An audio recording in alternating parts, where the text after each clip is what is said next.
Halo, selamat malam teman-teman semua, sahabat Enabling Supply Chain Management ESCM Indonesia. Terima kasih sudah bergabung bersama pada malam hari ini.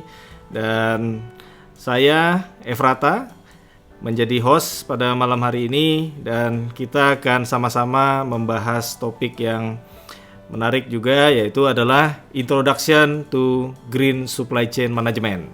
Dan pada malam hari ini kita akan langsung bersama dengan pakarnya, yaitu Bapak Fajar Andi Wibowo sebagai praktisi supply chain, akan sharing mengenai Introduction to Green Supply Chain. Apa itu Green Supply Chain? Apakah supply chain-nya warnanya hijau atau bagaimana? Nah, kita akan sama-sama bahas bersama dengan Pak Fajar Andi Wibowo.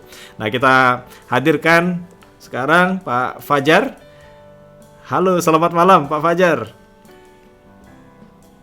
Malam, Pak Efrata. Apa kabar? Kabar baik. Dingin di Bandung nih, Pak, sekarang. Kalau Pak Fajar di mana posisi, Pak? Saya masih di Batavia, di ibu kota, masih belum kemana-mana. Mungkin nanti di akhir tahun lagi merencanakan untuk ke daerah dingin seperti Pak Efrata kali ya. Luar biasa. Ya, tapi jangan buat kerumunan ya, Pak. Karena akhir tahun Tentunya ya. Ya, buat recharge baterai ya. Recharge baterai untuk awal tahun ya, karena masih speed up lagi dengan activity seperti biasanya. Ya, baik ya. Terima kasih Pak Fajar untuk hadir malam hari ini. Dan bagi teman-teman yang belum kenal Pak Fajar, sebenarnya udah beberapa kali ya, hampir sering ya mengisi di channel kita ESCM Indonesia. Dan mungkin bisa perkenalan sedikit Pak Fajar dengan teman-teman yang baru ketemu mungkin ya pada malam hari ini. Apa saja sih kegiatannya Pak Fajar, kemudian juga background Pak Fajar, dan mengapa kok bisa tertarik di supply chain nih. Ya, silakan Pak Fajar perkenalannya. Oke, baik, terima kasih.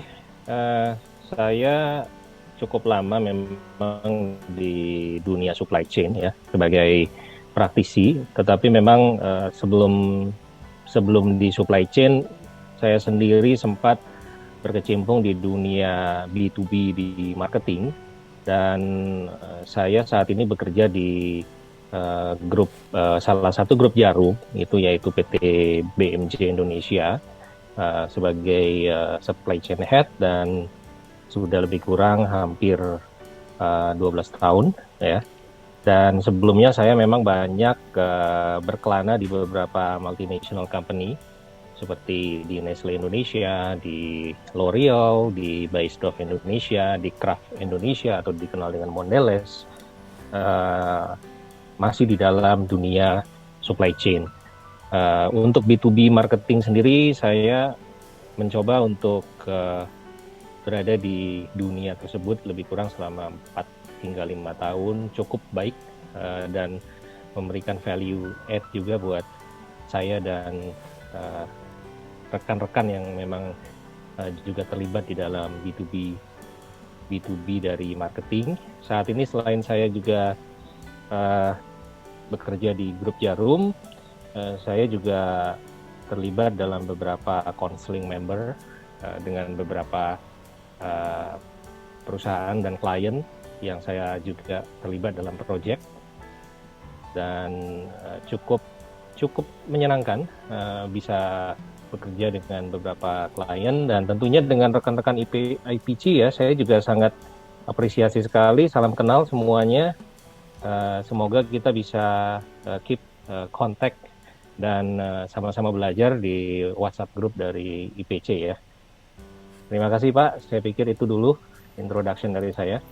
Ya, wah, terima kasih nih perkenalannya Pak Fajar. Dan teman-teman, jadi jangan lupa kita ada grup WhatsApp belajar ya, seperti yang disampaikan oleh Pak Fajar, yaitu Indonesia Professional Circle atau IPC. Nah, itu kalau pada saat pendaftaran teman-teman sudah centang yes ingin bergabung dengan grup WhatsApp belajar kita. Nah, ini teman-teman akan bergabung bersama dengan ya ratusan teman-teman yang lain ya. Sudah hampir 1.000 lah sekarang member kita. Nah, itu mungkin kita akan masuk ke sesi menti.com seperti biasa. Nah, jadi silakan disiapkan nih handphone ataupun tablet ataupun browser di manapun ya yang bisa buka browser. Nah, masukkan di situ www.menti.com. Nah, kemudian masukkan kode 4444728. Nanti ada pertanyaan satu kata mengenai green supply chain. Silakan untuk di ketikkan di situ. Kalau misalnya teman-teman dengar kata green supply chain hijau. Nah, itu apa kira-kira yang ada di benak teman-teman ya? Silahkan diketikkan di menti.com. Kodenya 4444728. Nah, ini saya tertarik juga sih sebenarnya Pak Fajar. Apa sih green supply chain itu? Apakah benar ya ada warna hijaunya? Truknya harus hijau, warehouse harus hijau, atau gimana nih Pak? Iya, jadi green supply chain ini sebenarnya baseline atau fondasinya adalah supply chain itu sendiri. Di mana proses supply chain itu kan kita asosiasikan sebagai SIPOC ya, supplier, input ya, kemudian proses, output, customer atau consumer ya. Itu tentunya merupakan satu fondasi atau fundamental. Hanya saja green ini memang ada suatu add-on yang mana terkait dengan environmental. Jadi environmental ini tentunya merupakan bagian dari sustainability business. Nah, ini sudah ada beberapa memang yang mengetikkan sustainability, ada friendly environment. Ini sangat menarik memang untuk kita bahas bahwa konteks dari green supply chain ini mungkin untuk negara emerging market seperti Indonesia memang belum terlalu populer, tetapi apa yang sudah kita lakukan at particular activity sebenarnya sudah mengerjakan yang namanya green supply chain, tetapi somehow kita tidak sadari. Dan mungkin kalau di negara maju itu definitely itu sudah pasti mereka sudah sangat lebih advance, lebih comply terhadap yang namanya green supply chain. Ya, itu kiranya Pak. Ya, Denny ya. Dan ini sedikit intro ya dari green supply chain. Sustainability ya. Ini teman-teman juga sepertinya yang kata paling besar malam ini adalah sustainability ya. Nah, itu kemudian environment, supply sayur. Nah, ini supply sayur, Pak. Gimana tuh? Supply sayur, iya. Sayur itu kan hijau ya. Jadi gini, sayur itu adalah produknya. Supply itu adalah metodenya atau bagaimana mekanisme untuk sayur tersebut dari hulu hingga mencapai hilir. Sebenarnya ini adalah kombinasi aja sih. Ya kalau kita lihat supply sayur, produknya memang warna hijau ya, produk yang dari environment yang sehat sebenarnya ya. Itu sih Pak. Iya. Ini menarik juga ya. Jadi apalagi ya, ada ramah lingkungan, less wrapping. Ramah. Nah, ini less wrapping apa ya kira-kira Pak? Less wrapping gitu. Less wrapping itu kalau misalnya rekan-rekan sudah sering belanja sekarang terutama di teritori di Jakarta ya, either di boundary di Jakarta itu pada dasarnya misalnya rekan-rekan sudah pernah ke Alfamart atau Indomaret lupa membawa plastik, mereka udah tidak nyediain plastik lagi. Artinya memang sudah menjadi salah satu tuh beberapa komponen ataupun alat-alat yang memang mempunyai resiko terhadap lingkungan itu sudah mulai dihindari digunakannya. Tipe-tipe plastik pun memang ada tipe plastik yang memang kategorinya dia adalah low grade, di mana dia harmful terhadap lingkungannya tinggi gitu kan. Ada juga yang plastik yang a little bit expensive tapi itu memang ramah lingkungan. Jadi ada sesuatu yang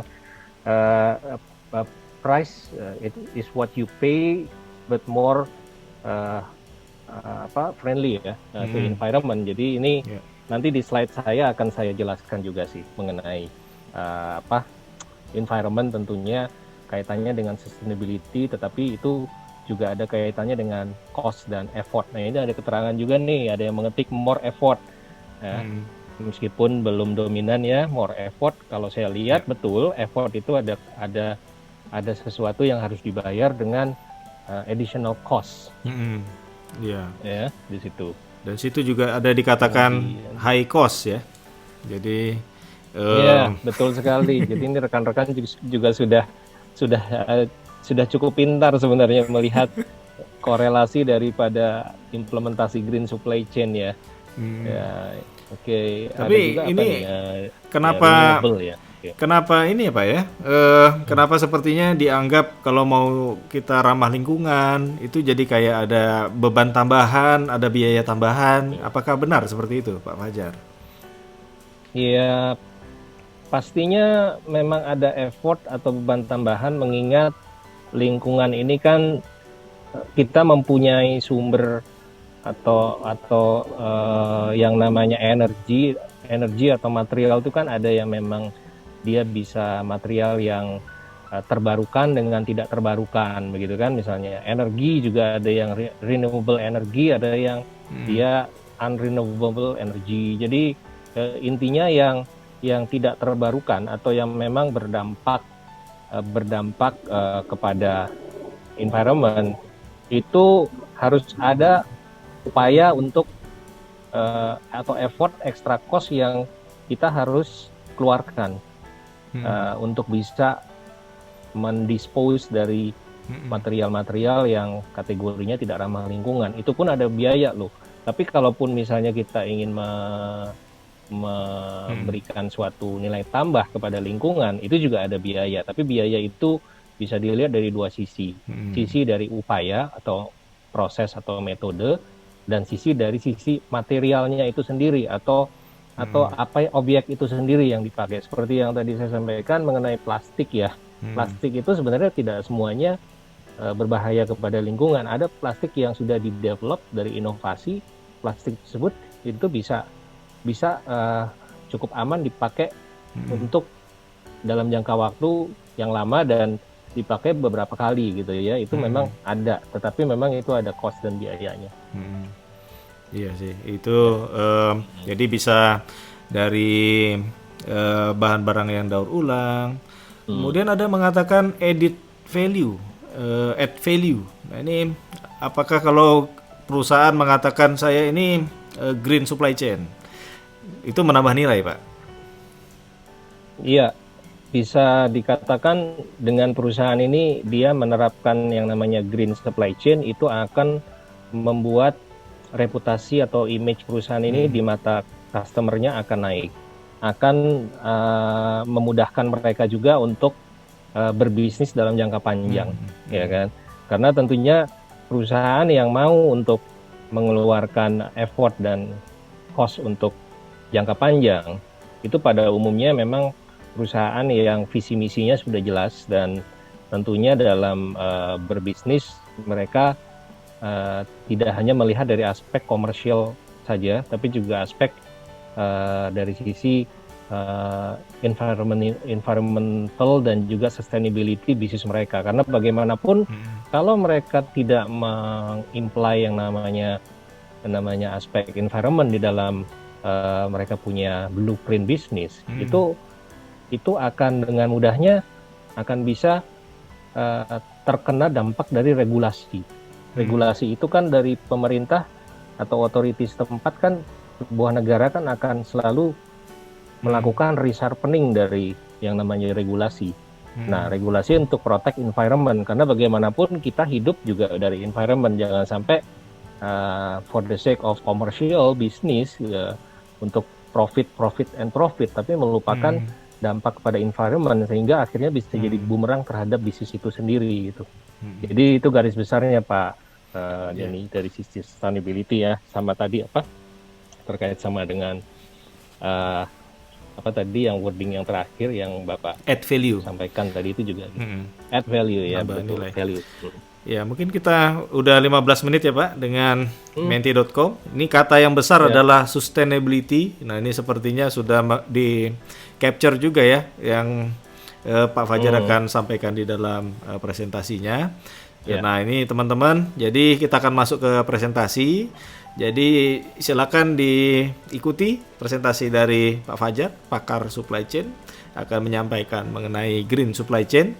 Kalau ada pertanyaan, silakan diketikkan di chat di samping ya. Itu nanti kita akan bahas di sesi question and answer setelah presentasi dari Pak Fajar ya. Nah, ini untuk waktu dan tempat kami persilakan Pak Fajar untuk menyampaikan presentasinya. Silakan Pak. Oke, thank you Pak Efrata. Saya coba akan memberikan sebuah introduction terkait dengan green supply chain management, di mana green itu is always tie up dengan yang namanya environment ya. Kalau kita berbicara seperti tadi di Menti, resultnya kita terlihat bahwa sustainability dan environmental cukup mendominasi, dan tentunya saya mencoba membuka, mungkin merefresh lagi, mungkin rekan-rekan juga sudah cukup familiar dengan green supply chain ya. Nah, ini sebelum kita masuk kepada apa itu green supply chain, kita masuk sebenarnya tadi dari Pak Efrata di awal, apakah ini berbeda dengan supply chain itu sendiri? Sebenarnya tidak. Jadi supply chain itu adalah fondasi atau fundamental, dan definisi dari supply chain saya bisa ambil dari tiga source di sini.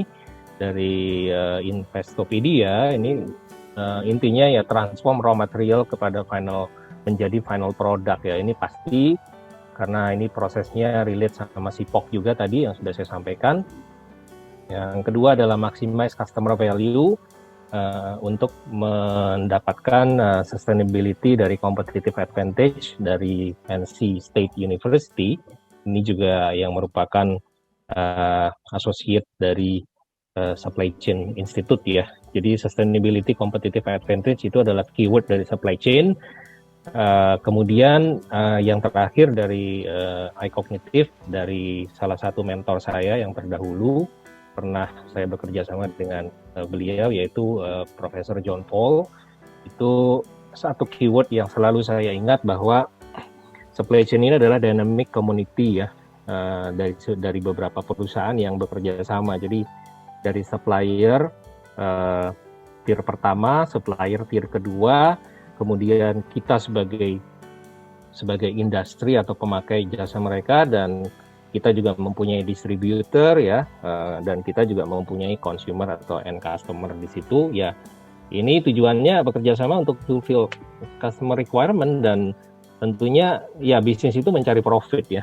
Jadi itu sudah pasti ya, supply chain itu memang seperti itu. Masih banyak definisi sebenarnya, tapi yang ya definisi dari supply chain ya, tapi yang saya highlight ada 3 tadi ya. And then next ya, ini masuk ke definisi dari green supply chain.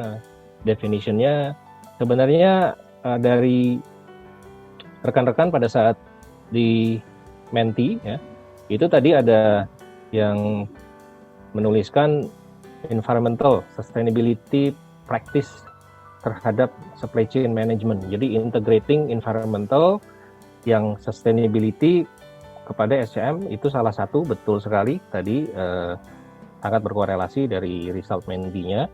Kemudian eco-friendly itu juga tadi ada yang menjawab ya, integrate eco-friendly, aspek-aspek yang berhubungan dengan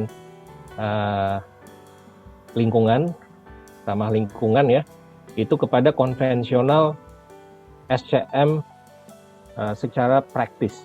Jadi di blending sebenarnya antara supply chain management practice yang bisa dikatakan sebagai traditional supply chain dengan yang namanya eco-friendly atau lingkungan. Nah itu jadi blendingnya seperti apa, kita akan lihat nanti di slide selanjutnya ya. Kemudian yang ketiga adalah masih dengan environmental friendly sebagai input, dan bagaimana mentransformasikan input ini menjadi output yang dapat tadi saya sempat jelaskan mengenai diperbaharui atau dilakukan yang namanya recycle atau yang namanya reuse ya, sehingga komponen ataupun dalam konteks produk-produk material yang kita gunakan itu bisa menjadi value add di dalam life cycle mereka. Dan ini tentunya akan menciptakan yang namanya sustainability supply chain dalam jangka waktu panjang. Dan ini yang akan membuat bisnis dan industri atau marketplace yang terdiri dari banyak sekali di dunia ini ya akan langgeng gitu ya, akan continuously move sesuai dengan kaidah dan bisnis modelnya. Jadi ini yang saya coba ambil. Tadi sudah supply chain definition, ini adalah green supply chain definition. Next, ini lebih kepada bagaimana kita membandingkan ya antara green supply chain dengan traditional supply chain. Jadi saya mencoba meng-highlight ini ada 6 kriteria atau 6 elemen, di mana kalau kita melihat dari sisi ecological impact, ini kita melihat ekologi udah pasti ini ada hubungannya dengan yang namanya lingkungan ya, ekologi di sini. Nah, ini kita lihat kalau green supply chain sebenarnya impact terhadap lingkungannya dia rendah. Artinya terintegrasi dalam hal melakukan pendekatan ataupun apa yang dilakukan di dalam Green SCM ini dia sangat melekat ya dengan ecological, sehingga impact ataupun risknya itu dia rendah ya. Nah, traditional ini risknya tinggi karena mereka dalam hal ini metode yang digunakan itu metodenya ini dia optimization tetapi di dalam satu box, satu kotak, tidak melihat dari mata rantai dari supply chain network itu sendiri. Nah, ini jadi elemen ecological ini salah satu elemen dasar dari perbandingan ya green supply chain dengan traditional supply chain. Kemudian dari sisi objektif atau tujuan ya, Green SCM tujuannya adalah untuk economic dan ecological. Karena ini keduanya saling berintegrasi dengan ecological yang bagus, itu akan membuat value added terhadap ekonomi juga sebuah negara atau sebuah industri segmen. Nah, kemudian ada konteks juga kalau di green supply chain ini ecological saja. Jadi dalam konteks ecological menjadi satu-satunya yang dilihat dari perspektif traditional supply chain. Ekonomiknya dia tidak dilihat. Artinya dalam konteks untuk sustainnya. Ya. Dari agility dan flexibility itu bisa dilihat ya bahwa Green SCM ini dia flexibility sama agility-nya low. Nah, kenapa low? Ya, sangat berbeda dengan traditional karena Green SCM dari aspek agility dan flexibility ini elemennya ini untuk Green SCM ini non-negotiable. Jadi memang secara key principle Green SCM ini dia tidak boleh fleksibel atau agile atau terlalu lincah karena sangat berbahaya bagi pelaksana atau stakeholder di lapangan.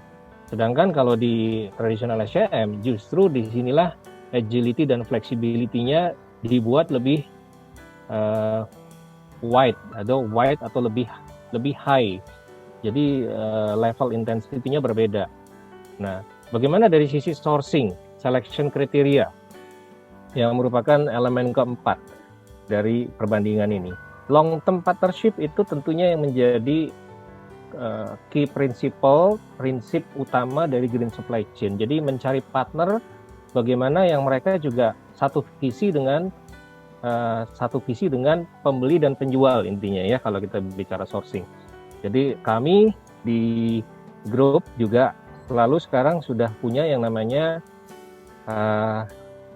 vendor declaration agreement ya terkait dengan yang namanya kriteria vendor selection dengan memasukkan komponen green supply chain. Jadi kita sudah jalan lebih kurang di procurement kami itu kurang lebih 1,5 tahun memasukkan komponen itu, kita membuat blueprintnya dan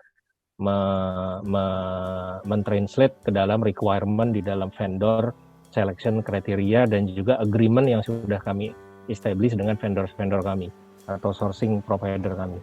Nah, kalau untuk tradisional itu berkebalikan, jadi jangka pendek. Kemudian dari sisi customer selection ini juga berkebalikan, jadi bukan di hulu. Kalau sourcing tadi di hulu, ini adalah di hilir, di mana kalau traditional SCM ini adalah less partnership ya. Jadi apa ya, bisa dikatakan dia berorientasi kepada high pricing, sedangkan di traditional SCM dia low pricing, jadi less preferable dengan more preferable ya. Di sini kalau kelihatan ya bahwa Green SCM ini untuk produk-produknya juga sudah jauh lebih mahal, mungkin masuk ke nice product. Mungkin rekan-rekan kalau ke beberapa diantaranya melihat untuk misalnya vegetable, sayur-sayur itu lebih mahal yang organik dengan yang sayur yang anorganik dengan pestisida misalnya. Itu juga kita lihat harganya jauh lebih mahal ya di beberapa supermarket.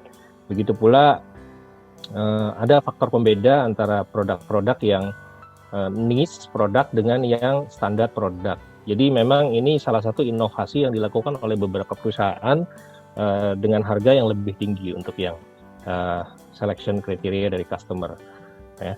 Kemudian cost and pricing, tadi ada di Menti dikatakan high cost, betul. Green SCM itu memang high cost and pricing, dan traditional SCM itu adalah low, jadi lebih mengedepankan turnover daripada penjualan dengan harga yang sekompetitif mungkin. Yang penting bisnisnya muter terus, tetapi secara tidak disadari environmental ini menjadi terabaikan. Ini yang memang sangat kontradiktif ya.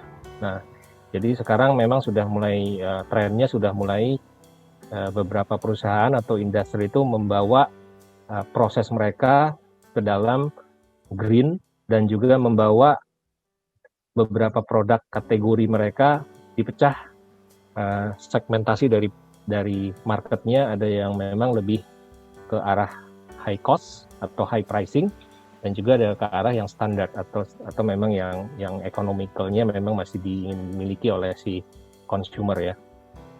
Oke, ini yang perbandingan dari SCM, Green SCM dan Traditional SCM.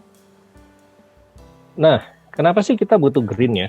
Jadi kita tahu di Traditional SCM ini tentunya berdampak banyak terhadap environmental, di mana regulasi semakin diperketat oleh authority ya, oleh pemerintah, baik itu di Indonesia itu sendiri. Kita tahu contohnya adalah mengenai untuk katakanlah untuk pulp ya, bubur kertas. Jadi bubur kertas kebetulan kami juga memang memproduksi kertas untuk sigaret. Kami itu dengan bubur kertas yang memang harus memperhatikan dan bersertifikasi untuk environmental friendly, jadi eco-friendly. Jadi artinya dari sisi prosesnya aman, tidak terkontaminasi dengan bahan yang berbahaya, source-nya pun juga aman, tidak dari hutan liar yang tidak jelas kepemilikan dan juga pengelolaannya. Ya, itu juga salah satu yang grup kami juga dalam menjaga dari sisi input material yang kami pakai juga memperhatikan concern dari environmental. Jadi semua sudah require sertifikasi pada umumnya. Jadi rata-rata sekarang sudah banyak ya sertifikasi, harus halal certificate, ada yang harus juga certified-nya sudah HACCP ya, yang untuk control point itu di manufacture process. Ada juga yang sertifikasi harus mengikuti sertifikasi dari ISO, ada juga yang ISO pun di-upgrade. Nah, ini semuanya tujuannya sebenarnya ke environmental concern sebenarnya. Itu yang menjadi poin ya. Sehingga dengan integrasi antara tradisional dan environment ya ini menjadi Green SCM. Bisa dilanjut Pak Efrata? Oke, kita bisa lihat di sini memang ada suatu alur ya. Green SCM itu kalau bisa dilihat memang semua menaungi mulai dari proses sourcing, melalui dari proses manufacture, production, proses juga dari sisi distribution, dan juga proses hingga prosesnya itu kembali ke proses di awal. Jadi ini memang suatu life cycle yang semua ini ruang lingkupnya itu adalah bertujuan untuk eco-friendly atau environmental friendly. Aspek-aspek yang ada di dalam lingkaran ini menjadi sesuatu yang bertujuan sama untuk mendapatkan yang namanya green ya dari supply chain metodologi ini ya. Next.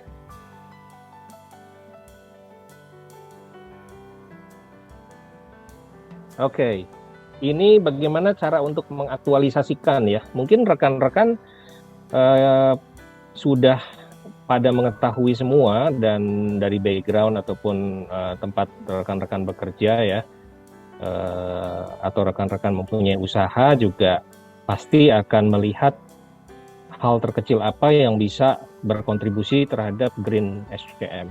Jadi yang pertama kita melihat ini contoh ya, yang kita sudah lakukan juga, saya lakukan di grup adalah Green Design.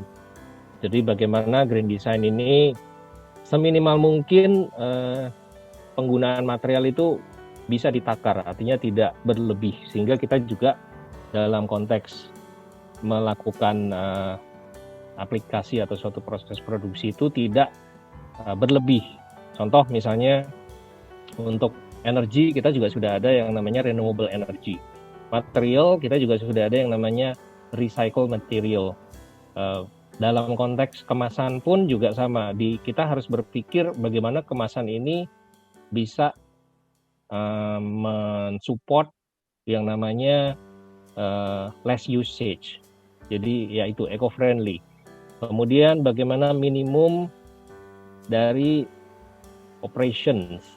Minimum dari operation artinya jangan sampai terjadi yang namanya excess operation dikarenakan desain dari packaging maupun dari suatu produk itu membuat terjadi yang namanya excessive operation. Sebisa mungkin ya diminimumkan ya. Kemudian green sourcing tadi juga sudah saya jelaskan bahwa kita punya green policy. Perusahaan-perusahaan wajib memang sudah put yang namanya requirement policy itu di dalam sourcing guideline-nya, prosedur daripada pengadaan barang itu juga harus semuanya masuk di dalam green policy. Kemudian ada technical support ya, ada juga guideline ya. Ini juga tentunya guideline dalam mengoperate dan menggunakan material itu juga harus mengikuti kaidah dan mensupport daripada green. Ada green manufacture, ini juga sama. Jadi contoh di beberapa perusahaan sekarang sudah melakukan transformasi dari bahan energi mereka dari solar atau dari premium mereka rubah menjadi gas ya, atau dari batu bara juga udah mereka ganti menjadi gas. Jadi untuk lebih menekan daripada dampak carbon emission ya terhadap environment. Kemudian juga tentunya berdaya guna untuk mendapatkan yang namanya economic of scale dari sisi cost of goods manufacture-nya, tapi tanpa harmful environment ya. Kemudian dari sisi prosesnya juga harus lean ya. Jadi mesti harus melihat streamline proses agar tidak terlalu banyak motion dan movement ya. itu yang akan juga akan membantu dari sisi lean manufacture. Mungkin sudah dibahas juga, pernah dibahas ya di grup mengenai lean manufacture.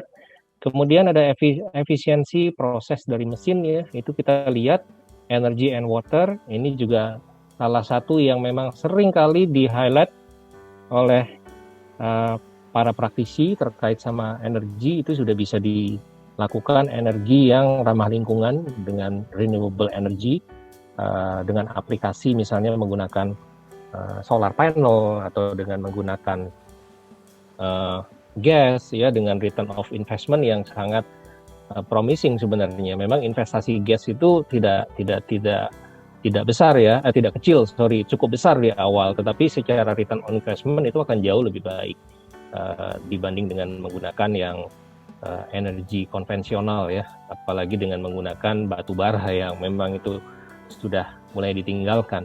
Water pun juga bagaimanapun lagi di-develop beberapa inovasi water itu di-improve ya, sehingga bisa dilakukan reusable atau renewable water di situ.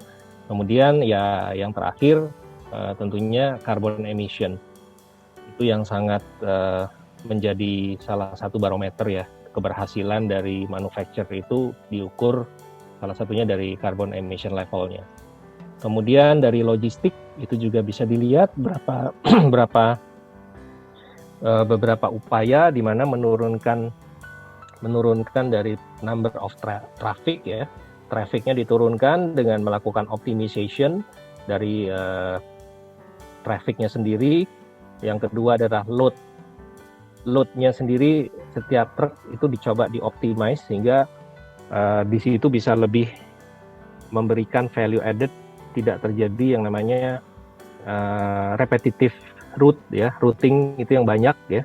Kemudian bagaimana dilakukan proses direct shipment ke customer. Contohnya minggu lalu seingat saya ada ini ya, ada sesi terkait sama warehouse basic ya yang diberikan oleh Pak Devnil kalau nggak salah. Itu terkait sama warehousing. Di sini ada direct shipment to customer. Ada juga yang namanya cross docking ya, itu juga sebenarnya salah satu upaya yang bisa dicari solusinya sebagai bentuk green logistik sebenarnya. Kemudian ya tentunya reverse logistik itu juga jadi poin bagaimana berkontribusi terhadap green logistik ya, itu yang pasti. Dan yang terakhir ini adalah beberapa jenis material berbahaya yang harus memang dihindari dan di treatment sedemikian rupa kalau memang masih digunakan untuk kebutuhan proses core produksi dari masing-masing perusahaan ya. Jadi kalau bisa ya non toxic ya, jangan menggunakan limbah B3 gitu ya, mercury free dan bisa di recyclability, durability juga atau reusability-nya juga harus diperhatikan. Ini untuk memastikan kita juga bisa memberikan economic of scale dengan kita melakukan reusable atau kita menggunakan recyclability. Ini kita sudah jalankan sebenarnya dengan vendor kami. Itu ada 2-3 material yang kita sudah masukkan ke dalam program supplier relation management untuk melakukan recyclability dan reusability. Kiranya itu yang cara-cara untuk implement green supply chain. Saya cukup yakin Bapak dan Ibu, rekan-rekan semuanya sudah ada pastinya di antara aktivitas, upaya dan effort untuk hal-hal yang ada di slide ini. Next, Pak Efrata, silakan. Ya. Nah, jadi benefit ya. Kalau saya coba gather benefit dari Green SCM ini cukup banyak ya. Jadi pertama kita bicara concern terhadap environmental ini, kita bisa menjawab. Artinya kalau kita ini hidup di dunia ini kita nggak tinggal dan berdiri sendiri. Ini juga ada beberapa geographical di dunia dan negara lain ya. Nah, ini global warming ini kan bukan isunya di Indonesia saja, tapi juga menjadi isu di dunia, di mana proses es mencair ya lebih cepat dari dari yang diperkirakan itu juga karena sudah terjadi yang namanya global warming. Ini tentunya dengan Green SCM ini akan sangat menolong concern terhadap global warming. Eco-friendly sudah dibahas tadi, kemudian ada CSR, ya ini juga salah satu upaya untuk masuk ke dalam CSR ya dari Green SCM. Biasanya aktualisasinya memang harus melibatkan community ya. Terkadang memang community kita ajak juga untuk meningkatkan sense of caring terhadap environmental ya, community dari pabrik yang tempat kita beroperasi. Benefit juga dan reputasi. Nah, itu yang tadi saya sampaikan di awal bahwa dengan penerapan Green SCM ini akan bagus sekali untuk reputasi dan benefit untuk perusahaan, image-nya juga lebih baik, lebih sustain. Dari sisi pemerintah juga akan melihat perusahaan tersebut akan menjadi perusahaan yang selalu mempunyai nilai tambah di mata government dan akan disupport secara berkesinambungan. Kemudian bagaimana mengengage, berhubungan dan bekerja sama dengan customer dan supply chain community ini sangat penting karena mau tidak mau tidak bisa dikerjakan sendiri. Dan kemudian ada comply terhadap regulasi dari negara ya, negara kita sendiri mempunyai regulasi, Kementerian Lingkungan Hidup semisal mereka mempunyai regulasi terkait dengan banyak sekali yang berkontribusi terhadap green supply chain.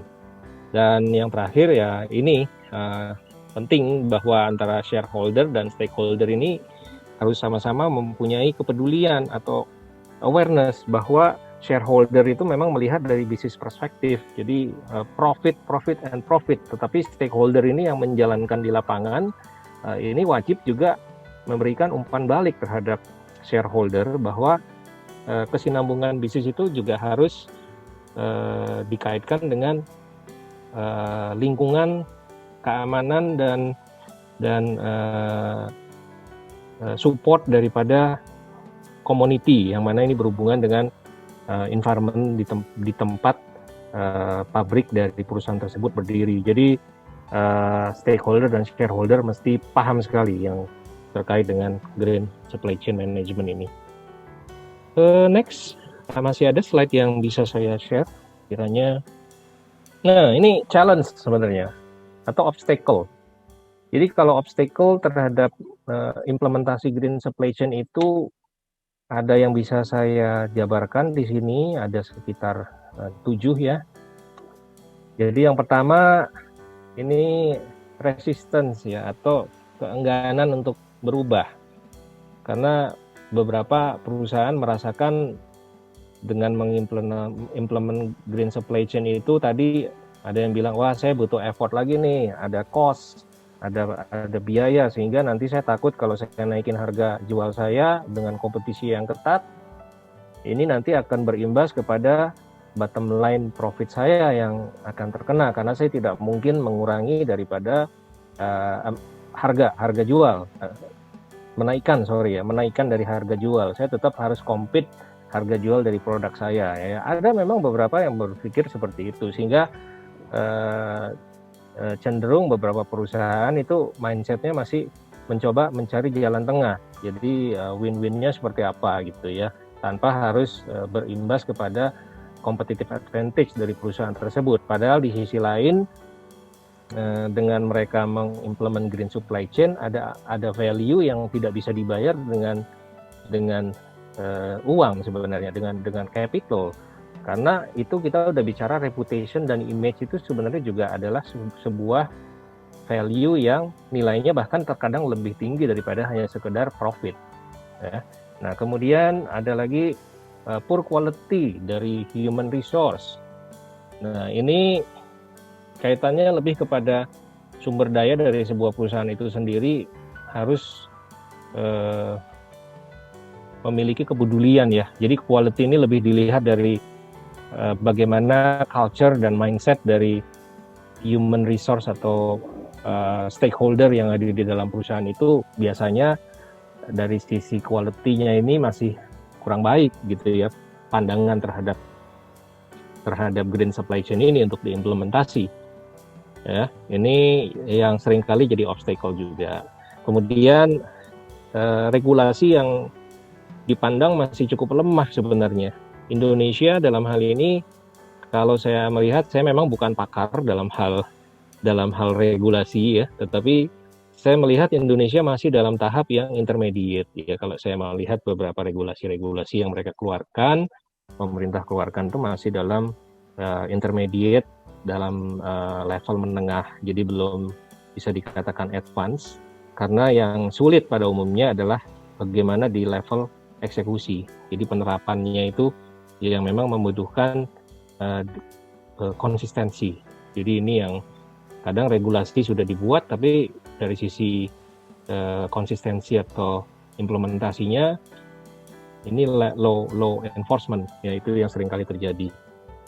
Kemudian implementation-nya ini memang butuh biaya yang cukup tinggi, ya for sure ya, karena memang dari sisi green itu butuh effort ya. Kemudian dari organization, supplier, dan customer awareness ini juga masih, kalau dirasa ini masih menjadi suatu hambatan juga sih, potensi hambatan kalau dari sisi awareness-nya dirasa kurang, karena orientasinya masih kepada selling and profit begitu ya. Jadi commercial thing-nya masih sangat mendominasi sehingga melupakan environment. Dan yang ada dua hal terakhir, ini adalah infrastructure dari sisi IT. Tentunya inovasi yang beberapa negara sudah menggunakan IT atau teknologi infrastructure ya untuk bagaimana mensupport daripada implementasi green ini ya.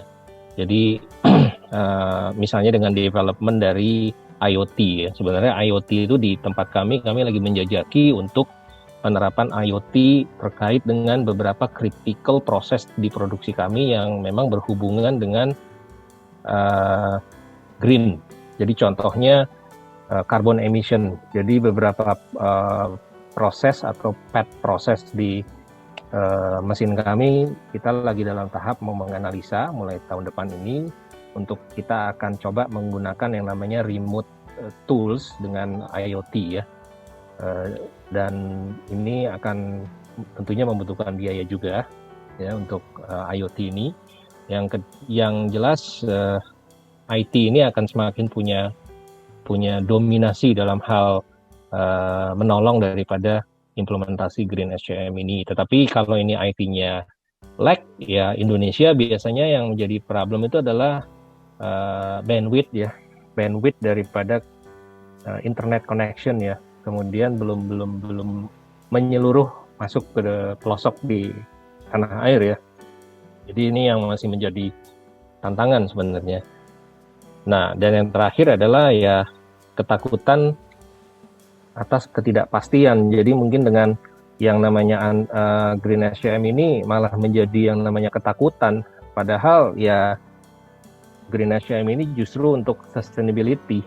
Jadi akan menjadi lebih pasti seharusnya, tetapi some people they still have a fear ya, lot of people lah kalau saya lihat.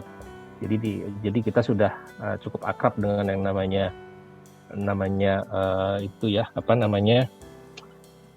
ambiguity ya, atau yang namanya uncertainty ini ya, memang ya itu tidak bisa dihilangkan juga 100%.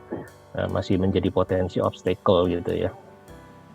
Oke, Pak Denny bisa next. Iya, ini yang terakhir ya mungkin ya, sebelum masuk di slide saya, adalah implementasi dari Green SCM ini sudah banyak dilakukan. Contohnya di Nike ya, di sepatu Nike ini, Nike ini mereka melakukan partnership di inovasi.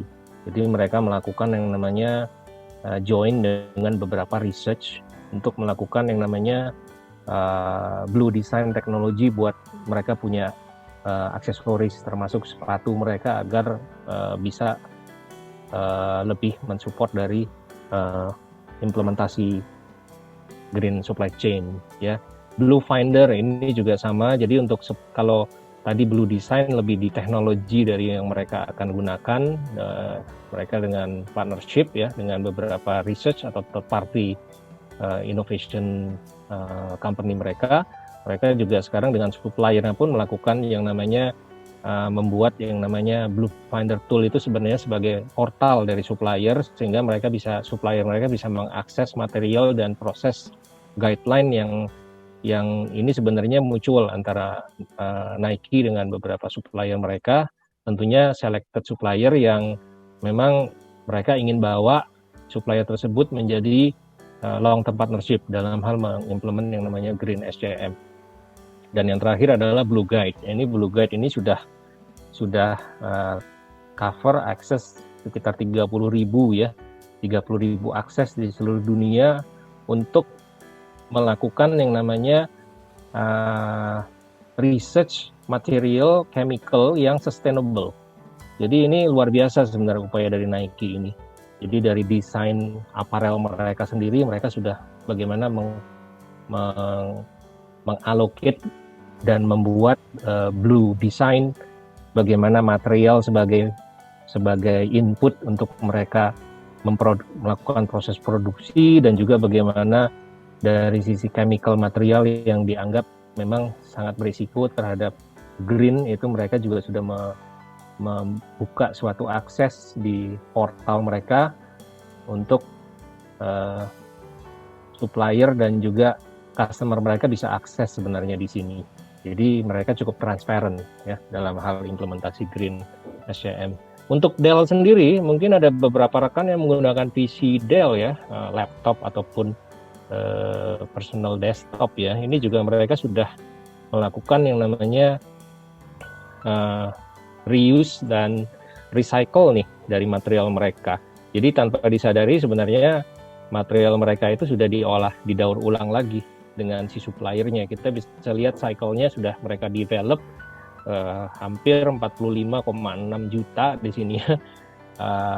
Itu bagus sekali ya. Mereka punya implementasi di 44 negara dan itu bekerja sama juga dengan Liner, sehingga material mereka bisa didaur ulang dan juga di recycle ya, di reuse ya PC-nya mereka.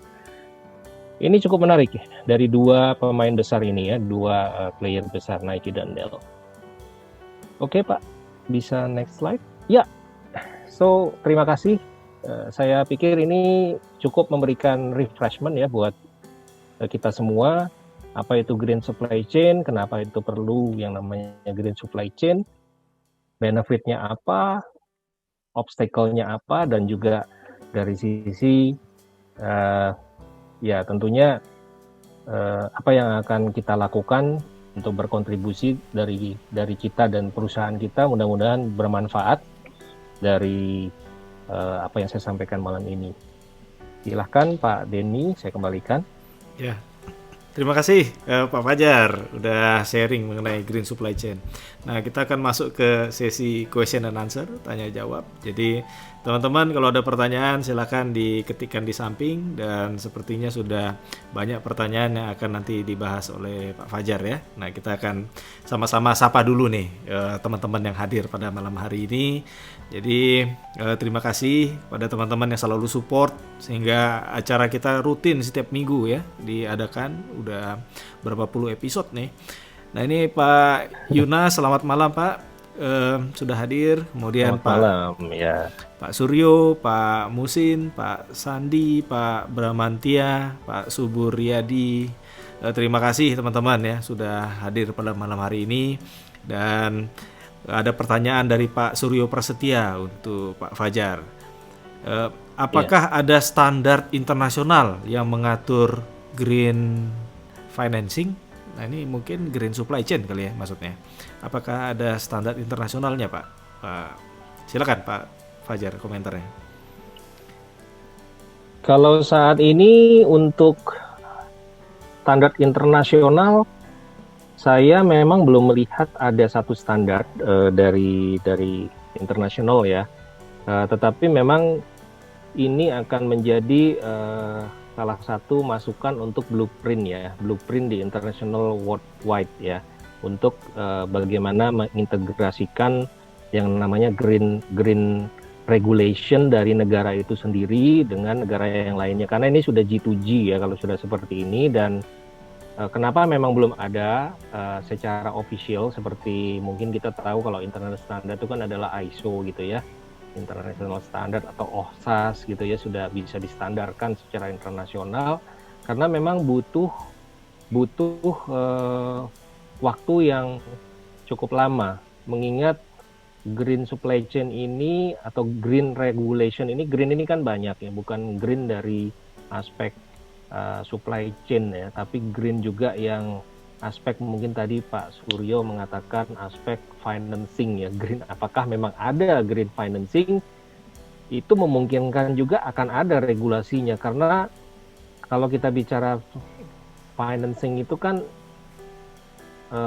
bentuk dari objeknya kan adalah capital ya, atau duitnya. Ini kan bagaimana kita tahu yang ramah atau yang tidak membahayakan. Mungkin pernah dibahas dulu ada fraud ya, fraud atau money laundering atau apa. Nah itu kan sebenarnya sangat against terhadap yang namanya aspek keamanan. Kalau kita bicara environmental di financing itu adalah ya seperti itu tadi, threat-nya adalah dari sisi fraud, money laundering gitu ya, atau beberapa negara yang sebenarnya sudah masuk di dalam kategori sanction list, itu kita coba masuk ke dalam negara-negara tersebut untuk berbisnis. Itu sebenarnya juga anti green itu sebenarnya Pak Efrata. Jadi kalau internasional memang belum ada, tetapi blueprint-nya dari setiap negara mereka sudah punya. Indonesia pada intinya kita sudah punya beberapa blueprint yang masih di dalam skop regional ya, yang kita diskusikan ya, yang didiskusikan oleh di level regional. Karena ini belum terlalu advance ya untuk international, untuk diinternasionalkan ya, untuk sisi green regulation ya, mau regulation apapun ini masih bisa dikatakan masih perlu waktu dan proses Pak Efrata. Ya. Ini yang bisa saya jawab ya dari Pak Suryo. Semoga terjawab ya Pak Suryo. Kemudian dari Pak Sandi ada pertanyaan untuk Pak Fajar nih. Apakah semua company bisa mengaplikasikan green supply chain? Contoh untuk heavy equipment company, produksi traktor dan alat berat lainnya, apakah bisa? Nah, ini mungkin bisa komentar ya Pak Fajar, karena Pak Fajar sendiri kan bukan di produk yang warnanya hijau juga ya Pak ya. Ya. Silakan Pak Fajar. Iya, baik, terima kasih Pak Sandi. Ini pertanyaannya menarik ya. Kita mesti analisa dari hal terkecil ya, dari proses di produksi atau industri kita. Jadi yang tadi saya sampaikan di beberapa penerapan green supply chain itu kan ada mulai dari green design, green sourcing, ada green manufacture, green logistik ya kan, sampai dengan identifikasi dari material-material yang memang bisa dihindari atau diminimize ya, material-material yang tidak infringe atau melanggar daripada regulasi dari green itu sendiri. Kalau Bapak sebagai perusahaan kontraktor ya, alat-alat berat gitu ya, atau heavy equipment, di sini adalah apa saja yang memang menjadi bagian dari part-part di proses Bapak yang Bapak gunakan itu bisa direview Pak. Sebenarnya itu part-part tersebut apakah sudah comply dengan green regulation. Jadi di situ Bapak bisa berkontribusi sebenarnya. Minimal dari hal yang terkecil dulu Pak. Karena kita di dalam proses manufacture itu kan ada proses man, machine, method ya. Nah itu man, machine, method itu sebenarnya bisa dilihat secara method apakah kita bisa berkontribusi proses kita ini ke green. Apakah secara manusia pelaku dari eksekusi di lapangan dari level terendah sampai level yang tertingginya ini ya juga bisa kontribut terhadap green. Itu sudah bisa dianggap berkontribusi Pak. Dan juga dari sisi mesin yang digunakan ya. Jadi equipment yang digunakan sekarang pun juga inovasi sudah banyak sekali kan ya. contoh aja bukan cuma dari heavy equipment ya, mungkin dari Bapak mungkin seperti apa ya, mungkin heavy equipment itu seperti eskavator misalnya ya, kayak United Tractor itu kan mereka memproduksi beberapa heavy equipment ya, itu mereka juga sudah berinovasi tentunya dengan lebih mengurangi, tujuannya adalah carbon emission. Nah, ya kan? Jadi dengan Bapak menggunakan atau mencari substitusi dari heavy equipment di tempat Bapak, itu juga berkontribusi Pak, pastinya Pak, terhadap green supply chain. Saya pikir itu Pak jawaban saya. Ya, semoga terjawab ya Pak Sandi. Semoga menjawab ya. Kemudian dari Pak Pramono, ini apakah sudah ada regulasi yang mengatur green supply chain? Tadi sempat dijawab ya dari pertanyaan Pak Suryo juga. Kita lanjut ke. Iya, mungkin saya tambahkan sedikit Pak. Silakan. Jadi kalau untuk regulasi itu memang beberapa stakeholder di beberapa pemerintahan, institusi pemerintahan kita saat ini diminta oleh Pak Presiden itu untuk terutama yang terkait dengan environmental ya. Jadi misalnya ada yang sebagai motor dalam mengkoordinat yang namanya konsolidasi dari regulasi dari institusi yang memang sudah punya wewenang. Contohnya ya Kementerian Lingkungan Hidup. Nah ini Kementerian Lingkungan Hidup ini kan yang sangat relevan sekali dalam hal memastikan consolidated dari regulasi yang sudah ada di beberapa kementerian atau institusi lain di pemerintahan kita ini untuk bisa bersinergi. Nah, ini Pak Presiden juga memang sudah meminta ke depannya agar kita bisa mempunyai value proposition-nya atau image-nya juga lebih baik. Contoh misalnya di industri penerbangan. Jadi di industri penerbangan di mana bagaimana airline kita ini bisa menerbangi beberapa negara yang memang sangat strict dalam regulasi carbon emission-nya. Jadi saat ini kan seperti Garuda saja, Garuda Indonesia sebagai maskapai nasional kita masih sangat terbatas gitu ruang penerbangannya ya ke negara-negara Eropa ya, hanya mungkin di Inggris dan mungkin di Belanda saja. Di tempat di destination lain mungkin masih banyak tantangan gitu ya untuk comply dengan regulasi carbon emission-nya. Jadi ini yang memang masih menjadi PR besar dan saya yakin Pak Presiden juga sangat aware bahwa kedepannya kalau negara kita tidak bisa compete dalam hal environmental, kita akan kesulitan sendiri dalam hal mendapatkan akses untuk berbisnis dengan negara lain. Jadi mau bisnis penerbangan, mau bisnis yang terkait dengan UMKM misalnya, kalau ini sangat-sangat menjadi mindset juga ya buat negara lain kalau mereka melihat Indonesia kurang bagus dalam hal memanage environment, ya itu akhirnya dampaknya kurang bagus terhadap upaya-upaya kita untuk growth dalam hal mencari potensi bisnis di negara-negara, khususnya negara-negara maju ya. Saya pikir itu Pak Pak Pramono yang bisa saya sampaikan. Ya. Kemudian Pak Septatiar, untuk Pak Fajar, boleh tahu bagaimana penerapan green supply chain untuk industri transportasi seperti KAI atau MRT?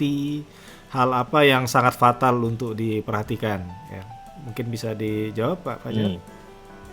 Oke. Kalau dari sisi transportasi, saya tadi sempat menjelaskan terkait dengan yang namanya carbon emission ya. Itu salah satu tolak ukur ya, carbon emission. Yang kedua adalah hal-hal yang sangat fatal itu adalah terkait dengan penggunaan dari sisi bahan bakar ya. Bahan bakar transportasi itu sendiri. Dan kalau untuk industri transportasinya, bagaimana industri transportasi ini, contoh ya misalnya kita punya tadi ini Bapak Septa mengatakan KAI. Bagaimana KAI ini bisa berinovasi sebenarnya membuat suatu kereta api yang lokomotifnya bisa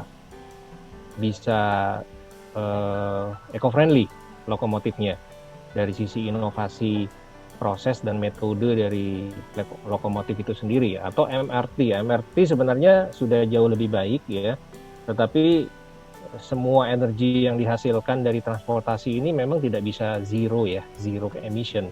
Tapi hal-hal yang fatal kalau saya summarize itu bisa dari sisi ya output dari prosesnya, yaitu carbon emission, kemudian juga source dari energinya itu bisa di renew ya. Kemudian renew bisa macam-macam ya, misalnya bagaimana kereta apinya itu bisa menggunakan, karena kita negara tropis yang mana intensity matahari cukup baik, jadi apakah kita bisa menggunakan yang namanya kereta api untuk listrik itu misalnya ya, itu bisa transportasinya, atau kereta api yang berbasis solar panel ya atau dengan hybrid ya, ini juga sangat menarik sebenarnya. Jadi ketika itu sudah bisa diterapkan, hal-hal fatal itu sudah bisa dieliminasi sebenarnya ya. Itu saya pikir Pak Efrata. Ya, terima kasih Pak. Kemudian dari Pak Evan Randika, matriks atau kunci apa saja KPI yang dapat diimplementasikan dalam industri transportasi dan logistik dalam konteks green supply chain? Ya, ini. Silakan Pak. Tadi ada di slide saya sempat menjabarkan terkait dengan green logistik ya. Jadi green logistik itu kan ada kaitannya dengan load optimisasi ya. Jadi load optimisasi itu masuk di dalam salah satu parameter kontribusi dari green logistik. Jadi artinya kalau itu menjadi salah satu KPI. Yang kedua adalah route efisiensi. Itu bisa Pak menjadi salah satu metrik. Ketika routing Bapak itu semakin compact dan semakin efisien, itu Bapak mempunyai faktor performance terhadap green supply chain sangat green logistik ya, di bawah koridor dari yang namanya green supply chain itu sangat bagus Pak. Yang lain adalah carbon emission Pak. Itu juga masuk, karena kan semakin Bapak bisa mengurangi routing, route-nya lebih efisien, Bapak berarti akan berkontribusi pengurangan daripada carbon emission. Ya kan? Jadi setiap kali truk ataupun kontainer ataupun alat yang Bapak pakai untuk pengiriman itu kan akan menghasilkan yang namanya carbon emission. Semakin sering atau semakin frequent itu beroperasi, akan semakin banyak carbon emission dihasilkan. Jadi itu Pak, kalau untuk warehouse logistik secara internal mungkin lebih kepada efisiensi dari sisi penggunaan ini Pak, mungkin dengan reusable pallet ya. Kalau Bapak bisa paletnya di reuse gitu kan, tidak menggunakan palet plastik tapi palet kayu yang cukup safe gitu kan. Kalau palet plastik itu beberapa manufacturer sudah mulai mengurangi sebenarnya konteks dari penggunaan palet plastik ya. Kemudian efisiensi dari picking, efisiensi dari unloading, loading gitu kan, itu juga sebenarnya kan sangat berkontribusi terhadap motion. Motion itu bisa menghasilkan juga energi Pak. Forklift itu ada di dalam logistik ya, di dalam warehousing juga sama Pak. Itu juga berkontribusi terhadap apalagi sekarang forklift sudah hampir jarang ya, forklift diesel ya, sudah banyak forklift yang electrical ya, forklift yang ramah lingkungan. Itu sebenarnya bisa sekali berkontribusi di green SCM ya. Itu kiranya Pak Evan ya. Ya Pak Evan. Kemudian dari Pak Husin Rahman, izin bertanya Pak, mohon diberikan contoh perusahaan yang sudah mengaplikasikan green logistik dan green warehouse. Mohon dijelaskan perwujudannya. Tadi udah sempat diberikan contohnya ya Pak, atau ada lagi? Di level worldwide saya sudah jelaskan tadi ya Pak ya, Nike dan Dell ya. Di Indonesia saat ini yang masih terdepan ya untuk melakukan green ini adalah di industri otomotif sebenarnya. Karena memang otomotif ini boundary-nya dekat banget dengan yang namanya environmental, dan ini menjadi apa ya, trigger point buat industri otomotif harus lebih menjadi industry lead untuk ini green SCM. Contohnya Astra. Astra itu bagaimana caranya mereka melakukan green supply chain, mereka mencoba mengintegrate supplier-supplier strategik mereka untuk berada di dalam facility mereka. Jadi in-house facility-nya diintegrate dengan facility produksi mereka, dan mereka sudah menggunakan banyak fasilitas robotik ya. Jadi bisa dikatakan sudah padat karyanya sudah berkurang jauh tuh untuk industri otomotif.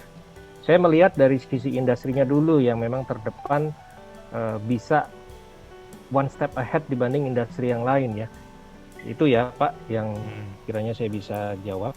Ya, kemudian dari Pak Septatiar, truck load optimization yang terkait GSCM-nya bagian di mana yang diimplementasikan? Tanpa GSCM, truck load memang harus dioptimasi.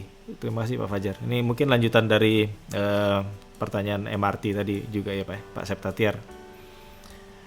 Nah, jadi begini Pak, ini saya coba balik ke masa lalu saya untuk project yang namanya truck load optimization ya, waktu saya di warehouse beberapa tahun yang lalu. Jadi truck load optimization ini berhubungan dengan packaging design Pak. Jadi kalau saya tadi jelaskan di slide sebelumnya adalah mengenai yang namanya green design. Jadi ini berhubungan juga, mengingat truck load itu akan semakin optimize kalau dari sisi packaging desainnya juga di improve Pak. Jadi bagaimana produk itu juga seminimalis mungkin packaging design itu menopang reliability produk ketika produk itu tiba di consumer.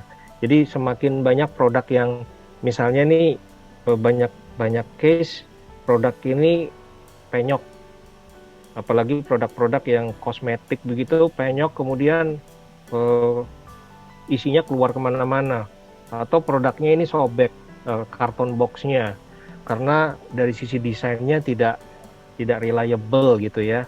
Dan udah begitu dari sisi optimization-nya juga jadi tidak optimal. Jadi sebenarnya yang membackup dari load optimization itu adalah size atau desain dari packaging itu sendiri, mau itu folding karton yang inner karton ataupun mau karton boxnya yang outer karton, itu sebenarnya salah satu basis untuk load optimization Pak.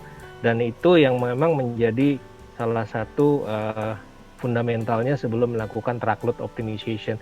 Tapi tidak ada masalah juga kalau memang secara tradisional cost per unit itu kan memang harus diminimize ya. Dari sisi unit logistik cost-nya ya, itu memang harus diminimize, nggak ada masalah Pak. Cuman dalam hal ini kalau mau berkontribusi lebih ke sustainability dari sisi konten produknya aman, tidak bermasalah ketika tiba, dan bisa mensupport daripada optimisasi truk, ya is fine. Itu memang dari sisi packaging design Pak. Jadi itu associate dengan green design tadi. Kiranya itu Pak. Iya. Yang bisa saya jawab. Kemudian dari Pak Suburyadi, penggunaan produk dengan desain green supply chain untuk masyarakat memang baik, tapi apa masyarakat sudah tahu pentingnya green supply chain dalam proses produksinya apabila mereka berwirausaha? Harus masif infonya. Nah, ini kalau menurut pendapat Pak Fajar bagaimana nih Pak?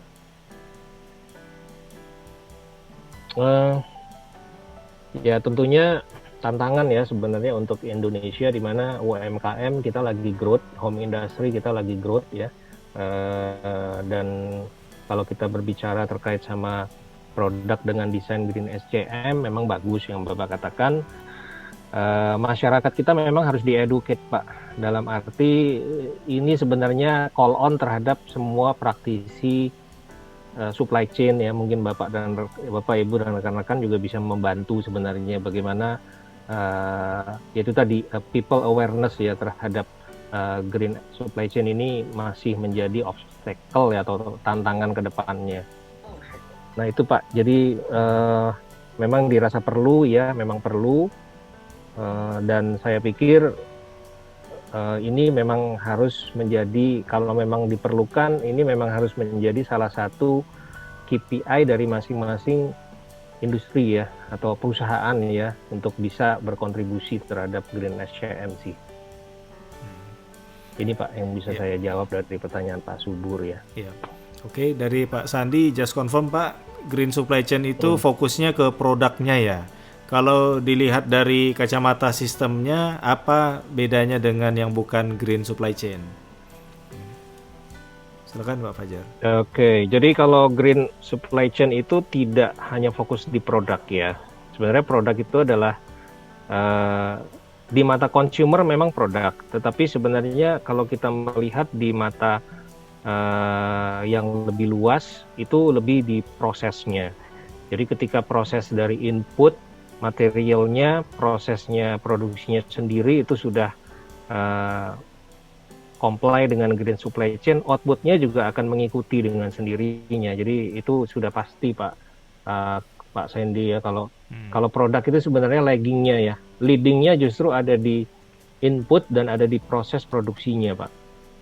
Ya, jadi kalau sistem itu sebenarnya termasuk dari sisi apa ya prinsip dari supply chain tradisional aja sebenarnya, SIPOK ya. Supplier, input, proses, output ya. Nah itu tuh. Jadi output itu adalah produk ya. Jadi yang jadi leadingnya adalah supplier. Kemudian ada input, material itu sendiri pasti harus comply dengan supply chain, green supply chain, dan juga dari sisi proses produksinya. Nah itu yang paling penting Pak. Kalau produk itu akan mengikuti dengan sendirinya. Ya. Garbage in, garbage out gitu ya Pak ya. Ya, betul sekali. Ya. Kemudian dari Pak Sugiarto, izin bertanya Pak Fajar, untuk saat ini beberapa port di Indonesia sudah mensupport green supply chain dengan menyediakan fast listrik sebagai EI vessel bisa diganti listrik. Untuk shipping sudah berlaku LSS untuk green supply chain di sisi darat. Kalau port dan shipping line, kalau tidak salah sudah ada standar dari IMO untuk support green supply chain ini. Nah, terus pertanyaannya apa ya? Iya, ini apakah pertanyaan atau hanya informasi ya? Ini memang betul saat ini regulasi untuk IMO ya, International Maritime Organization, itu memang betul itu sudah diterapkan untuk semua port stakeholder, port authority di seluruh dunia wajib mengikuti standar dari green. Nah itu banyak memang dari sisi compliance-nya ya. Kalau tidak berarti port itu nggak akan disinggahi nggak boleh disinggahi atau nggak eligible untuk disinggahi oleh vessel berskala internasional, vessel asing tidak boleh. Jadi ini memang ya ini tadi mungkin di yang pertama fasilitas listrik, terus kemudian ada fasilitas LSS. LSS itu apa ya? Low side stream ya atau apa ya? Dari sisi darat ya. Ini memang salah satu infrastrukturnya yang harus dimiliki untuk comply dengan standar IMO sebenarnya Pak Efrata. Jadi ini lebih kepada mungkin konfirmasi aja ya dari Pak Sugiarto ya. Ya, terima kasih Pak Sugiarto. Kemudian Pak Devnil, terima kasih Pak sudah hadir Pak. Kemudian Pak Hardi Triyono, mohon bertanya Pak, bagaimanakah impact penerapan kolaboratif supply chain Keiretsu terhadap green supply chain management? Terima kasih. Nah, mungkin bisa dijawab Pak Fajar. Oke, Keiretsu ini bagian dari Kaizen ya sebenarnya ya. Jadi pertanyaannya bagaimana impact penerapan kolaboratif supply chain Keiretsu terhadap pasti. Jadi gini, Keiretsu ini kan sebenarnya lebih kepada proses yang lebih streamline ya. Jadi proses yang streamline tapi ini ala Jepang ya. Jadi kalau saya lupa beberapa waktu lalu tuh ada yang menyajikan terkait sama ada istilah teamwood ya. Teamwood itu kan salah satunya kan ada waste di situ. Nah sebenarnya kalau dengan Keiretsu ini bisa jadi Keiretsu ini memang akan berkontribusi kepada streamline proses streamline proses ini kan berarti memperpendek daripada mengcompact proses tanpa mengganggu kualitas output, sehingga proses green supply chain ini atau outputnya berupa produk tetap tidak terganggu gitu ya. Jadi kolaboratif ini memang diperlukan Pak, tapi kalau saya melihat lebih baik tidak hanya Keiretsu gitu. Jadi ada aspek lain di dalam prinsip supply chain yang kolaboratif dari tradisional dari Jepang ya, dari Jepang ini juga bisa diinkludkan. Jadi prosesnya karena itu ada dependensi juga dengan proses yang lain Pak untuk aspek Keiretsu ini, tidak hanya Keiretsu sendiri ya. Jadi ini ada juga proses yang lain. Alangkah lebih baik saja ya kalau saya lihat diintegrate ya. Kalau Keiretsu itu lebih ke integrasi supplier ya. Karena ada yang few supplier, ada mini supplier. Tapi kalau boleh nih Pak Fajar, apakah lebih baik banyak supplier atau dikit suppliernya nih Pak? Oke. Jadi kalau Keiretsu di aspek hulu ya di sini ya. Keiretsu di aspek hulu. Berarti sebenarnya kalau bicara suppliernya banyak atau sedikit, itu buat kita itu relatif. Karena itu kebijakan dari sourcing strategi kita. Ada yang memang beberapa perusahaan tidak bisa hanya dengan single supplier, harus dual supplier gitu kan. Lebih ada persaingan fair competition di dalam sourcingnya gitu kan. Nah, tetapi kalau kita bicara supplier itu sebenarnya apa sih yang ada di belakang supplier? Itu adalah material kan.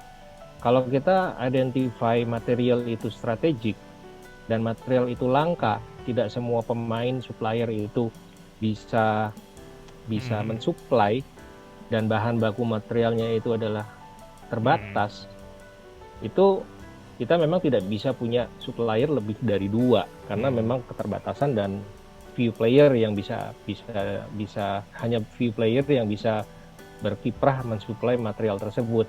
Nah, material-material itu kan kita mesti petakan Pak Efrata. Jadi dengan kita petakan material tersebut, kita tahu ada di kuadran mana ya, Kralchik matrix itu. Nah, itu nanti kita lihat di belakang itu siapa yang mensuplai. Nah, itu nanti baru kita lihat streamline-nya. Apa kita perlu streamline cukup dengan 2 supplier atau 3 supplier, atau mungkin hanya 1 supplier tapi ada risiko. Nah, jadi kalau green supply chain tidak melihat dari sisi vendor, mungkin ada secara indirect, semakin banyak vendor semakin banyak traffic yang di-generate kan ya.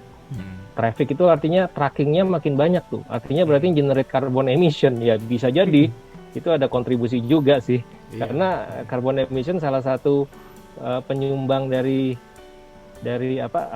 KPI-nya green supply chain sebenarnya. Tapi ya itu tergantung Pak Hardi Triyono ya, tergantung dari policy perusahaan Pak. Iya, wah ini terima kasih Pak Hardi Triyono. Kemudian Erika Fatma, Pak Sandi, Pak Pramono, Pak Septatiar, terima kasih Pak udah hadir dan juga sudah interaksi ya di sini. Kemudian Pak Sugiarto, menarik, mungkin perlu didorong ke pemerintah untuk mengkaji ya. Terima kasih atas komentarnya Pak. Nah ini kemudian dari Pak Tri Hartanto, secara tidak langsung khususnya untuk logistik atau perhubungan sudah implementasi green ini karena aturan over dimension overload (ODOL) sudah berlaku, artinya harus sudah diimplementasi green. Menurut Pak Fajar, kira-kira kapan green ini menjadi standarisasi baik lokal dan internasional? Kalau di Indonesia potensinya seperti apa? Kalau lagi-lagi komersial di atas segalanya. Nah itu sebenarnya odol ya mungkin Pak Fajar ya bisa menjawab Pak, silakan Pak. Ini akan maturity dari sebuah perusahaan itu atau awareness dari stakeholder dan shareholder itulah yang akan dengan sendirinya nanti akan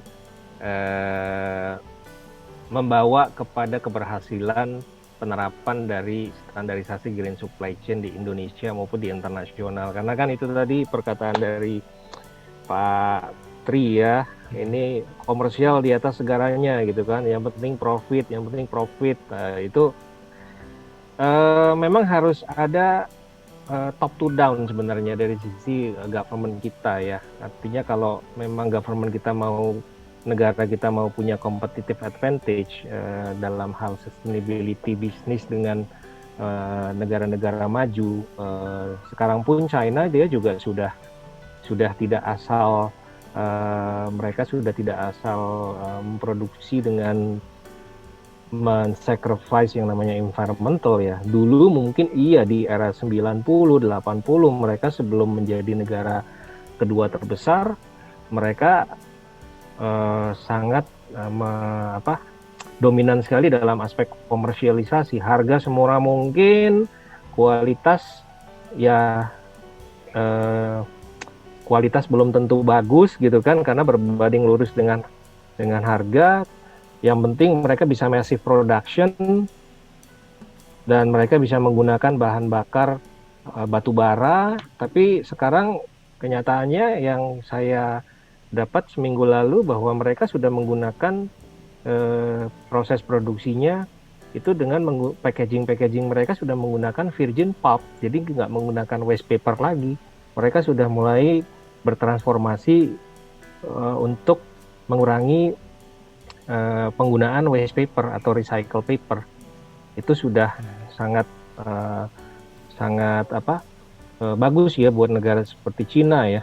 Nah, kalau bagaimana dengan Indonesia ya, ini kembali lagi sebenarnya Indonesia mau kiblatnya kemana? Sebenarnya di dunia ini kan sekarang kiblatnya mau pro Asia atau pro Amerika gitu kan, dengan perang dagangnya seperti ini.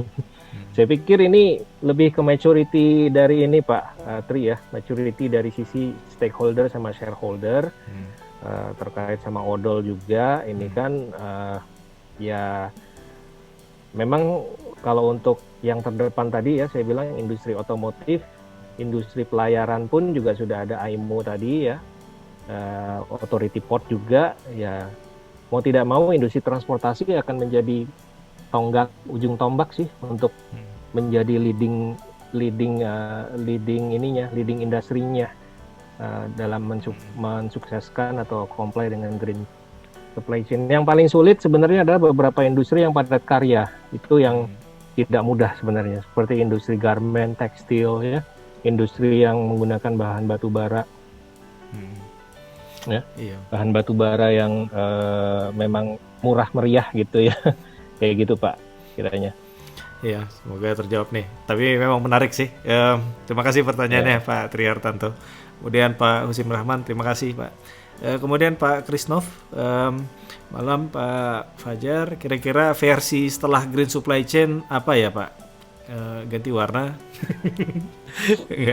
Ya, mungkin ada evolusinya mungkin ya Pak ya. Setelah green supply chain apa? Apakah green ini akan menjadi sesuatu yang terus berulang? Ini mungkin bisa komentarnya Pak Fajar. Jadi kalau kita sudah green, pada umumnya nanti akan ada tahapan setelah green adalah mungkin ya, ini just my opinion aja ya, ini mungkin kita akan punya namanya advanced supply chain ya. Jadi artinya advance itu sudah terjadinya integrasi secara menyeluruh antara environment dengan supply chain traditional itu sendiri. Karena green ini kan di blending, tetapi maturity-nya di fase pertama itu kan setelah blending itu kan pasti ada proses yang namanya adaptasi. Nah, adaptasi ini nanti akan ada proses yang namanya refinement. Bagaimana menjembatani antara kaidah yang namanya supply chain itu harus agile, supply chain itu harus fleksibel, ya kan? Supply chain itu harus reliable. Tapi dengan adanya green, jangan sampai ini mengurangi daripada prinsipal dari supply chain itu sendiri gitu ya. Nah, ini pasti akan ada tahapan di mana akan disempurnakan lagi setelah kita melihat green supply chain. Apakah itu advanced supply chain atau itu namanya lain lagi, bisa ditranslate menjadi nama yang lebih canggih ya, atau sophisticated seperti itu. Kira-kira seperti itu Pak. Ya, terima kasih Pak Krisnov. Ya, jadi green bukan balik ke red, yellow, green lagi, itu namanya traffic light itu Pak ya. Ya ini mungkin itu, yang terakhir ya Pak dari Pak Abdul ABDL MTQN. Nah, mungkin kalau dibaca Abdul Mutakin. Ya, bisa jadi. Kemudian pertanyaan adalah bagaimana aturan atau prosedur kalau mau melakukan ekspor dari daerah ya? Ini mungkin terkait green supply chain juga mungkin Pak ya. Apakah dari daerah bagaimana? Silakan Pak. Kalau secara prosedur ekspor sebenarnya kan standarnya kita sudah ada standar satu standar ya. Jadi kita harus meregister produk yang akan kita ekspor dengan berbagai macam deklarasi ya. Jadi komoditinya masuk ke HS code berapa, kemudian komoditi ini kita mau berbisnis atau mengekspor itu ke negara mana, kemudian method of bisnisnya seperti apa, ya kan. Nah, kemudian kita masih declare juga manifestnya. Sebenarnya sama aja sih Pak aturan prosedurnya. Hanya saja kalau di daerah, ya saya tidak tahu ini di daerah mana, apakah langsung di ekspornya juga tidak dispesify, apakah ekspor lewat udara atau lewat laut, ya. Tapi kalau di ekspor dari Indonesia, ya yang pasti ini akan kalau di dalam ya di tengah Pulau Jawa, semisal Bapak di mana di Magelang misalnya ya, atau ada UMKM gitu di Magelang ya, otomatis ada yang namanya transshipment ya, transshipment atau ada yang namanya land transportation dulu nih Pak, dari area Bapak itu masih menggunakan local tracking sebelum masuk ke authority dari Pabean yang ada di pelabuhan Pak. Tapi kalau memang Bapak di sini sudah dari daerah, misalnya ibu kotanya sudah ada pelabuhan, ya ini aturan prosedurnya sudah sangat jelas sebenarnya. Ada export declaration-nya harus diperjelas. Kemudian metode pembayaran Bapak juga harus clear, apakah dengan LC, ataukah dengan telegraphic transfer, apakah dengan cash in advance, atau dengan yang lainnya Pak, mengikuti dari Incoterm yang terbaru Pak. Jadi saya pikir itu Pak kalau untuk melakukan ekspor ya prosedurnya. Ya kalau dibahas kita perlu sesi lagi tuh ya kalau mengenai ekspor Pak. Iya. Tapi menarik sih mengenai ini. Semoga kita akan semakin berkembang ya supply chain khususnya untuk green supply chain ini. Nah ini kita sepertinya akhiri ya Pak untuk sesi pada malam hari ini. Terima kasih banyak nih Pak Fajar, dan kita mau dengarkan nih key takeaways kemudian closing statement dari Pak Fajar mengenai green supply chain ini. Silakan Pak Fajar. Oke, dari saya key point-nya adalah green supply chain ini akan secure long term sustainability bisnisnya dari Bapak dan Ibu pastinya. Jadi penerapan green supply chain ini harus dilakukan secara berkesinambungan, jangan berhenti, jangan sampai dari sisi biaya ini menjadi penghambat, karena sebenarnya secara return-nya dengan kita melakukan implementasi green supply chain ini akan membantu reputasi dan image perusahaan kita sendiri jauh lebih baik. Dan yang terakhir, kita juga berkontribusi kepada environmental yang setidaknya kalau di Indonesia ya kita di daerah kita saja, tapi sebenarnya secara luas bumi ini juga sudah terlalu berat untuk menanggung dari sisi dampak dari traditional supply chain sebenarnya. Jadi environmentalnya ini sudah mulai ringkih ya. Nah kita harus yakinkan bahwa kalau kita ingin survive, ingin sustain, lakukan yang namanya hal terkecil dari green supply chain di area kita. Di kehidupan kita pun juga kita bisa lakukan kok sebenarnya. Jadi tidak di area industri atau bisnis kita sendiri, tapi di rumah tangga kita pun juga kita bisa melakukan yang namanya green supply chain. Itu kiranya dari saya. Terima kasih. Ya, terima kasih Pak Fajar. Kalau begitu kita akan berpisah pada malam hari ini, dan tentu saja bagi teman-teman bisa interaksi langsung dengan Pak Fajar ya. Ada di grup WhatsApp kita Indonesia Professional Circle. Jadi silakan kalau ada pertanyaan, 1 minggu ke depan ini Pak Fajar akan berinteraksi dengan teman-teman mengenai Green Supply Chain Management. Dan ini adalah introduction-nya ya. Jadi nanti kalau mau lebih detail ya silakan tanya dengan Pak Fajar. Terima kasih Pak Fajar. Sekali lagi, ya salam Terima sehat selalu kasih. Pak. Selamat malam. Selamat malam. Ya. Mari Pak, sampai ketemu. Malam ya. Ya. Baik teman-teman, itulah introduction to Green Supply Chain Management oleh Pak Fajar Andi Wibowo, pakar dan praktisi supply chain. Jadi semua itu bisa dimulai dari kita ya, untuk bagaimana kita menyelamatkan bumi ini. Sustainability adalah kata kuncinya. Jadi keberlangsungan, sehingga tidak harus itu menjadi tanggung jawab manufaktur, tetapi bisa dimulai dari diri kita sendiri, karena kita sebagai rumah tangga juga adalah bagian daripada supply chain. Dan saya Efrata undur diri. Terima kasih sudah hadir di channel ESCM pada malam hari ini, dan salam sehat selalu. Selamat malam.